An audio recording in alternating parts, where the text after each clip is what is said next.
So we've got some pretty good feedback from our first video, which was on the PR trends for 2022.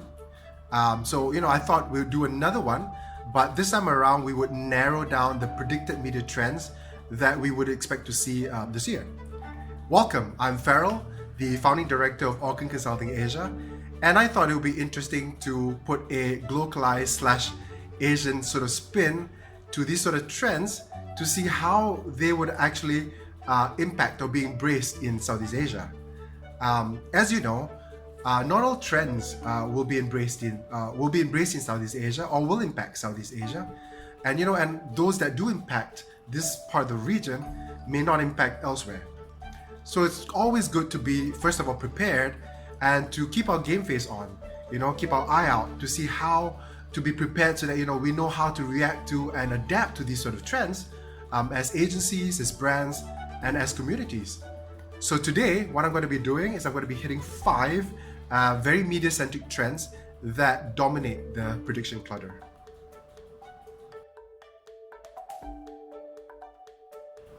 Number 1, readers want authenticity more now than ever, especially with the rise of fake news. Fake news has been populating at an alarming rate. It's been infiltrating every facet of media. So obviously, audiences are highly attuned to 2 things. Number 1, anything that feels insincere or feels a little bit off, so to speak. And the frustration and the anger that comes with being deceived. I think authenticity, as you know, has been the buzzword for the longest of times, and especially on social media. What it does is that it has allowed consumers and buyers to engage directly with brands that they purchase from, right? But I think it's taken a completely different meaning since 2020, with COVID, with what's happening politically, economically around the world. So I think brands and PR professionals need to be acutely aware of this so that they don't accidentally allow one casual claim or one, insincere social media post to generate resentment or suspicion among buyers and their clients. So I think the thing that they need to consider or to always take into account is to fact check every single thing and to be prepared to back up any statements they may have that they have made about the brands with evidence and of course with results.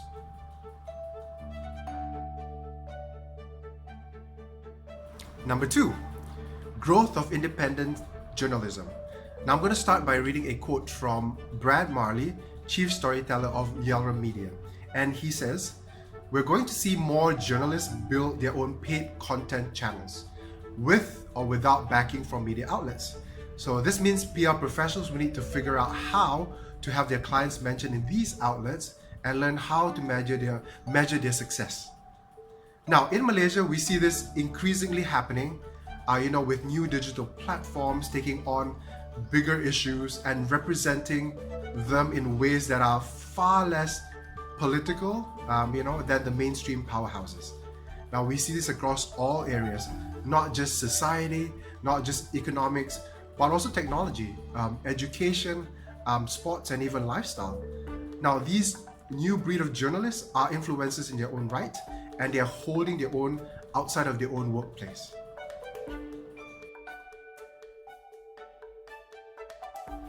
Number 3, Livestream goes mainstream. So I'm going to read this entire segment from a quote given by provided by Grace Platten, who is a communications strategist for Communicate Grace LLC, the United States. And she goes, "Live streams become mainstream. Social media in live streams will become acceptable as mainstream news. Some will struggle with the blurring of the lines between earned and paid media. However, media outlets and trade media platforms are reimagining news to include live streams, podcasts, and also webinars." So my B2B clients, as in her B2B clients, are more open to sponsored content. Emerging tech firms are especially interested in showing their executives and subject matter experts as being approachable. The media partnerships allow access to niche audiences for next generation innovations to be explained in a more simplified, conversational, and compelling manner. The sponsored live streams use a soft sell approach, which is the reason why they're gaining in popularity. Plus, these programs support Genie Dietrich's PESO model, which is paid, earned, shared, and owned media.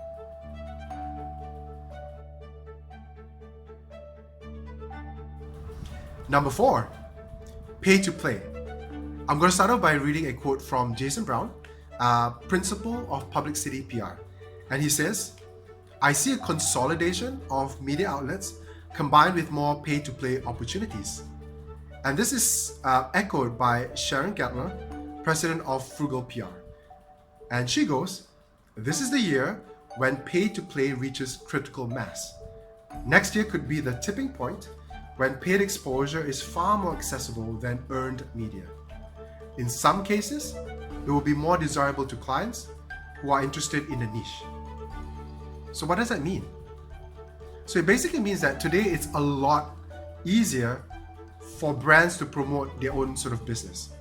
All you need to do is learn how to press the right set of buttons on Facebook, on Instagram, on whatever platforms you see fit, and your post will be visible to your consumers or whomever your heart desires. So I think naturally, many of your potential clients may decide against investing in a full-time PR practitioner on their side. And I think with so much content making it hard to stand out, many companies are deciding that maybe, simply paying to go to the top of the line is a far better option than investing in a PR practitioner, so to speak. So our job, I guess, would be to educate our clients about the pros and cons of that sort of approach and explain why, working with a PR practitioner is always a better option. It's a given that we would have to work harder to retain our existing client bases. I think, because a lot of them will give in to the temptation of running their own show. But I think what's important is the fact that, our connections with journalists, our access to media platforms, and our experience will prove invaluable. And I think will help us mitigate the damage from this sort of unfortunate sort of trend. So I guess if this is not something that was on your radar to begin with, it needs to be at the front and center now. I guess you need to look at refining your value proposition and make what you bring to the table clear.